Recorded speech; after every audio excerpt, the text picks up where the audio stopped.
The reason why I say hopefully is because I'm expecting a couple checks. One, let me tell you the story real quick, and I know a lot of you guys have had this same experience. So you have a friend, you have an acquaintance, and this client of mine I picked up beginning of the year last year, and we mowed his property all year.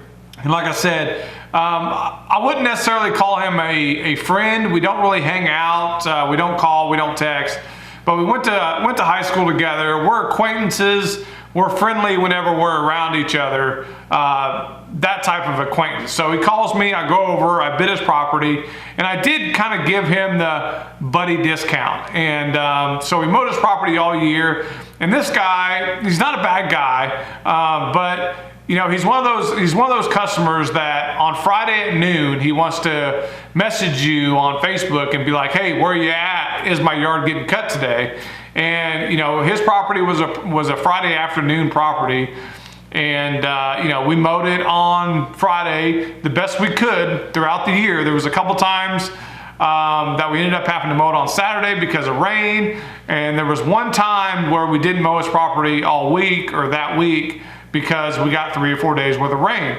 And keep in mind, nobody got cut that week. So those things happen, you guys know that. But the aggravating part is, for the last couple months of the mowing deal, he kind of skipped out on his bill. So I've been trying to get paid. And I kind of let him get by with it because he's an acquaintance, and you know, I really assumed I was gonna get paid and all that. And you know, I didn't want to hound a friend, and you guys know how that situation works.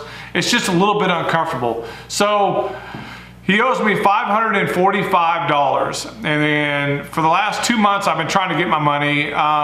He's been not responding to me, not responding to emails, messages, not calling me back, all that kind of stuff. So he's kind of cut all ties. And I'm like, man, are you serious? I mean, it's $545, just pay your freaking bill. So what I did last week was I went online, I found a deal to where I can send him a letter of intent. And basically what that is, it's a letter of intent saying, I am going to file a lien on your property in 10 days if this thing is not taken care of. And it was all professionally written up, all that kind of stuff. And I sent it to him. And of course he immediately responds with, I'll get that taken care of. So I think I got his attention when I did that. But here we are a little over a week later, and I still haven't got my money. So we're pretty close on the 10 days. Haven't got my money yet. So the point of this story is, I'm a sucker for friends, family, things like that. I love helping people out. But 9 times out of 10, you get taken advantage of, and it never works out the way you think it's going to work out. And with this guy, the really bad thing about it is he is a small business owner. He's not in the lawn and landscape field, but he is in the service industry. He runs his family, his livelihood is based on a small business service that he offers, and he gets paid by customers. I would really think that he would understand, hey, I want my money, you know? And I would assume that he's had problems like this before, and now he's on the other side of the fence and he's doing it to me. Anyway, that's why I put hopefully in there. Hopefully we get paid. So the last thing I have to do is I have to bid a property today. It came in last week, but it's a customer that I already do a couple properties for. I told them it would be next week. They're fine with that. So I think it's about 3 or 4 properties in a row, kind of duplexes. And like I said, I already do one set for them. Literally 2 minutes from my house. It's like perfect. So we're gonna go take a look at that while we're out, and then we're gonna come back, and like I said before, we're gonna talk some shop. I want to go over kind of solo, cruise, the benefits, the cons, the negatives, all that kind of stuff. I want to go over all that, everything that I can think of.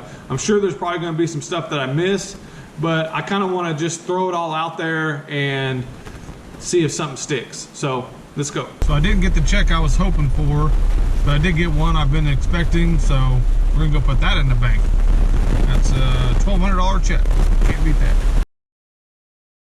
So here's the property that I had to bid on today, and it's actually 2 fourplexes, and they're not even side by side. There's a whole row here, and mine are kind of split up in between a couple other ones.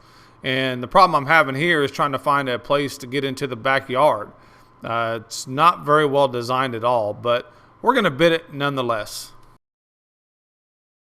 Alright guys, so we got everything else done for the day. Right now we're going to talk about the pros and cons of being solo and the pros and cons of having employees. For right now, we're just going to kind of go over the basics of what I can think of in my head right now. If you guys have any comments, anything that I missed, please put them in the comments so we can kind of go through there and we can all kind of see other people's perspective. So, for me, we're going to start off with the solo side. And we're going to start off with the pros. So obviously the pros for being solo, I think that one of the biggest advantages of being solo is everything gets done to your expectations. Okay, you're the one doing all the work, so everything gets done the way you want it done. So like I said, I think this is one of the biggest advantages of being solo is you don't have to worry about if somebody else is doing it right. You don't have to go back around and make sure they're doing it right. You know it's done right because you're the one doing it. So another big advantage of being solo, it kind of goes with number one. But since you're the only one using your equipment, then it's less likely to get tore up. You're the one paying the money for it, you're the one making the payments, or you're the one that has bought it, well, however you want to put it. So you're the one that's actually going to take care of it. We know that. We know that we take care of our stuff better than our employees do. That's just the nature of the beast. When you're the one that's actually footing the bill for this thing, when you're the one that's actually making the payments, you tend to care a little bit more than if you're not. So another big advantage of being solo is less overhead. You don't have to worry about paying people's hourly wage. You don't have to worry about paying employee taxes. You don't have to worry about workers' compensation. You don't have to worry about that kind of stuff. It's just you doing the work, so your overhead is going to be limited. Now, number 4 kind of goes with number 3. So if you have less overhead, then you should have bigger profit margins. Now, as some of you know, I've actually never been 100% solo. But from what I understand and me talking from other people, you know, some guys are going 40%, 50% profit margin as a solo operator. In my opinion, that is very, very, very tough to do when you got employees and you got crews. It's just, that's going to be almost impossible in my opinion to hit that 40-50% profit margin when you have all these extra expenses that have to go into running your business. That's going to be very, very difficult. But I've talked to numerous guys and a lot of them tell me that a 40% to 50% profit margin is very doable if you're a solo operator. So one of the biggest cons of being solo is you have to do all the work. So you're the only one out there and you're going to get fatigued, you're going to get tired. You don't have somebody that can, you know, you're splitting off trimming yards. You're doing all the trimming, you're doing all the edging. So it goes kind of hand in hand. Now another con of being solo, now it's good to have high profit margins. That's really good, and that's kind of what we're all shooting for, is that really high profit margin. But when you're a solo operator, there's only so much you can do. You're limited, your ceiling is limited. You don't have an unlimited ceiling. I mean, you just can't, there's only so many hours in the day, there's only so much work that one person can do. So you're limited to how much money you can make. So in my opinion, these are the 2 biggest cons of being solo. So now let's talk about the pros and the cons of having crews and having employees. Obviously the biggest advantage of having employees is you actually have help. You can take on bigger jobs. You can take on bigger landscape projects. You can do all kinds of different things because you have help. So without employees, you're not going to be able to grow your company. Kind of like what we talked about a little bit ago about the con of being solo, is you're limited. Your ceiling is limited. There is a ceiling. When you have employees, there really isn't no ceiling. You can just keep going and going and going, and you know, wherever you want to stop, wherever you're comfortable at, that's where you stop. This is the biggest advantage of having employees, is you don't have to do everything yourself, and you can grow your company to wherever you want to grow it. So another big advantage of having employees, and this is something I forgot to mention on the solo side of it, one of the biggest cons of being solo is what happens if you get hurt, what happens if you get sick. The company can't sustain itself if you're out of commission. So when you have employees and you have people that can step up into your position, your company can sustain itself if you're out of commission. If you're sick, if you're hurt, if you go on vacation or anything like that, your company can still function. If you're a solo operator, you can't do that. You can't just go and take off for 2 weeks. You can't afford to get the flu. You can't break a leg. You can't do none of that stuff because your company can't function without you if you're a solo operator. So we're going to call that one the backup plan. I'm not really sure what to call it, but that's your backup plan. If you get hurt, if you get injured, you have people that can step up into that position and take care of it for you. In my opinion, these are the two biggest reasons why you want to hire employees. So you can grow your company, people can grow with your company, you can have managers, you can have people doing things that you can't do or things that you don't want to do and let you focus on other areas in your business to help grow your company. One of the biggest cons for me of having employees is they are expensive. And when I say expensive, you know, if you're paying a guy $12 an hour, he's costing you way more than $12 an hour. You're actually paying him $14, $15 an hour. Now when you start getting into overtime, and a lot of us do, I mean there's not very many lawn care companies that work just 40 hours a week. If you're a full service lawn care and you got a lot of things going on, things don't work out the way you plan a lot of the time. So you're putting in the extra hours and you're paying guys overtime. That's when it gets really, really expensive. So another big con about employees is, as a business owner, a lot of times you're nothing more than a glorified babysitter. Okay, you gotta put up with all kinds of BS to have employees. And it's just the nature of the beast. I mean, they're late, they don't care, they don't whatever.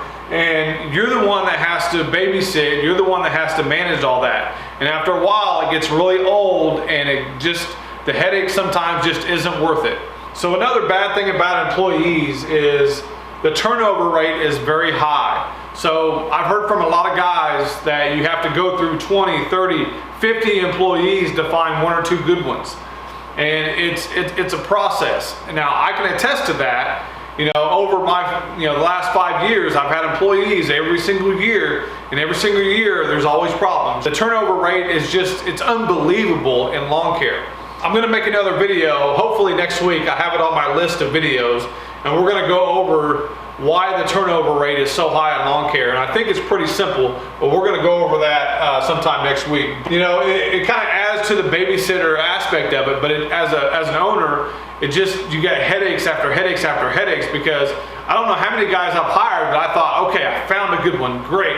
You know, and you're paying them well. You're paying them way above the average in your area. I know I was. You know, obviously I can't pay somebody $20 an hour to go cut lawns. That just can't happen around here. You know, if you're getting at where you're at, then great, but you can't sustain a business doing that around here, in my opinion.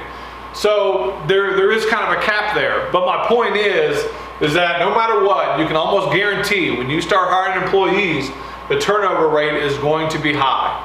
You're going to go through guys. Eventually you'll find some good ones that will appreciate you as a business owner if you appreciate them as an employee, and then you'll have yourself a good employee. So obviously there's more to these equations, but these are just kind of the basic things that I can think of right now of why it's trouble, it's bad to have employees, why it's good to have employees, all that kind of stuff. And like I said, I just kind of wanted to go over a few things, kind of get your brain working a little bit. If you see any glaring thing that I missed, put it in the comments. Let's have a discussion about it, and let's try to help each other out.